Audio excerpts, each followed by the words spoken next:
समजून घ्या भाई, बॉडी बनवण्यासाठी कोणतंच मोटिवेशन नाही लागत. एक healthy body, like fit body, तुम्ही दिवसातले 24 तासांपैकी 1 तास तरी स्वतःच्या बॉडीला देऊ शकताय, राईट?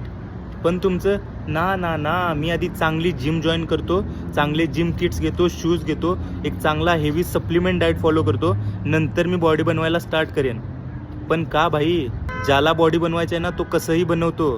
त्याचा फायनान्शियल बॅकग्राऊंड चांगला असू देत नसू देत, फायनान्शियल कंडिशन त्याची कशी असो, फॅमिलीकडून सपोर्ट असो वा नसो, पण ज्याला बॉडी बनवायची आहे तो बनवणारच भाई. दिवसातले 10 ते 11 तास काम करून जर मी एक हेल्दी फिट बॉडी मेंटेन करू शकतो, कोणतंही सप्लिमेंट यूज न करता, नॉट इवन क्रिएटिन, जर मी अशी एक फिट बॉडी मेंटेन करू शकतो, तर तुम्ही का नाही भाई? डिसिप्लिन आणि कन्सिस्टन्सी तुम्हाला ठेवावी लागणार. रिझल्ट्स यायला चालू होतील. ते 4 महिने, 6 महिने, 1 वर्ष नाही, 2 वर्ष तरी मिनिमम आहेत भाई. 4-4, 6-6, 8-8, 10-10 वर्ष झाले लोक आपल्या बॉडीवरती काम करत आहेत. समजतंय?